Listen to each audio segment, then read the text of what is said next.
সন্দেশখালীর রেখা এবার হিঙ্গলগঞ্জে বছর দুই আগে সন্দেশখালীর আন্দোলনের মুখ হয়ে উঠেছিলেন রেখা পাত্র। সে বছর লোকসভা ভোটে বসিরহাট লোকসভা কেন্দ্রে তাঁকে প্রার্থী করেছিল বিজেপি, আর সেই প্রার্থীর নাম দিল্লি থেকে ঘোষণা করেছিলেন স্বয়ং নরেন্দ্র মোদী। রেখার নাম ঘোষণার পর থেকে বসিরহাটের কেন্দ্র হয়ে উঠেছিল 24 লোকসভা ভোটের অন্যতম গুরুত্বপূর্ণ কেন্দ্র। শাহজাহান বিরোধী আন্দোলনের মুখ হয়ে উঠলেও ভোটের ময়দানে তার ডিভিডেন্ড রেখা ঘরে তুলতে পারেননি। জয় হয় তৃণমূলেরই। সেই রেখা 2026-এও বিজেপি টিকিটে প্রার্থী হয়েছেন, তবে দল তাঁকে সন্দেশখালীতে টিকিট দেয়নি। এবার লড়ছেন হিঙ্গলগঞ্জ বিধানসভা থেকে। সন্দেশখালীর নারী ইস্যু হিঙ্গলগঞ্জে হতে দেব না বলে গর্জে উঠলেন মহিলারা। বিজেপি প্রার্থী রেখার বিরুদ্ধে হিঙ্গলগঞ্জ থানায় অভিযোগ দায়ের।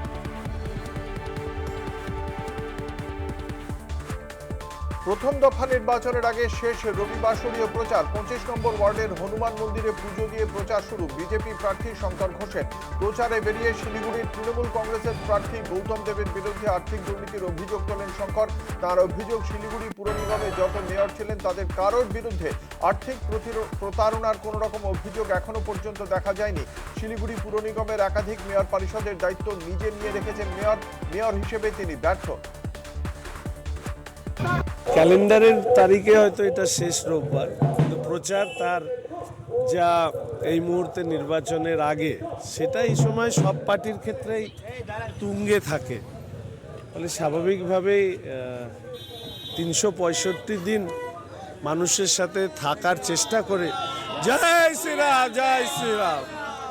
365 দিন মানুষের সাথে থাকে।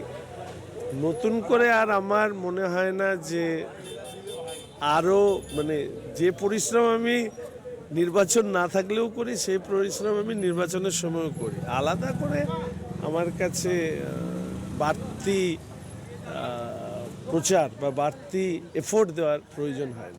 আমি তো বলেছি যে সেটা স্পেসিফিক করতে হবে না, কিভাবে হয়েছে এবং তার প্রুফ কোথায়, সেটা ইলেকশন কমিশনকে বলেছি। আমি আমার ইনকামের সোর্স সেগুলো এফিডেভিটে দেওয়া আছে। বাকি তো মানুষ কাজ করে দিচ্ছে না, ম্যাক্সিমাম জিনিসপত্র মানুষ দিয়েছে। বিজেপি কি কম লাগিয়েছে? এই যে গেরুয়া দিয়ে ভরে দিচ্ছে ওরা রাস্তায় রাস্তায়, সেটা তো বিজেপিরই প্রচারের অঙ্গ। ওদেরটা ভিজিবল হচ্ছে না। মানুষ ওদের ওয়াল লিখলে মানুষ অবজেকশন করছে, আমার ওয়ালে কেন লিখেছে এটা মুছিয়ে নাও। আর আমি প্রত্যেক জায়গায় পারমিশন নিয়ে করছি। ও তো উপরে ড্যাংলার লাগানো পারমিশনই পাবে না। ওকে তো কেউ দেয়াল লিখতেই দিচ্ছে না, ব্যানার লিখতেই দিচ্ছে না। তারপরে যেগুলো হোর্ডিং বিভিন্ন এজেন্সি থেকে নিয়েছে, সেগুলো তো অনেক বড় বড় নিয়েছে।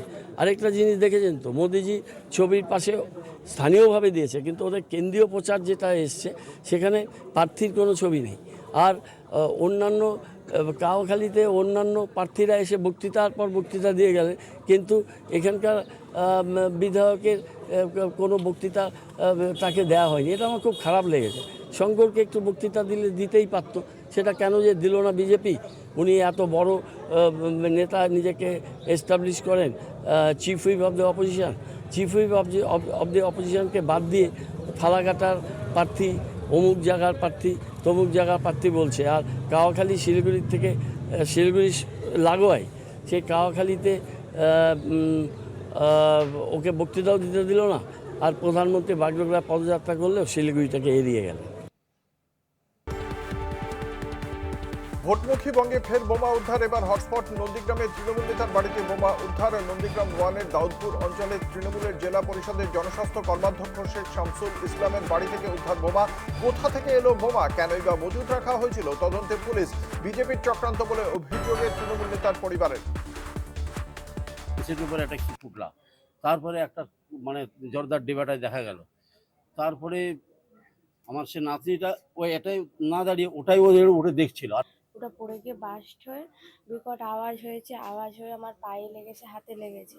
এই ধরনের ঘটনা বিজেপিরা ঘটাচ্ছে কেন? আমার স্বামী তৃণমূল করে, ওকে খুব চক্রান্ত করছে। এটা চক্রান্ত করে আমাদের ফ্যামিলিকে নষ্ট করে দেওয়ার জন্য চক্রান্ত করছে।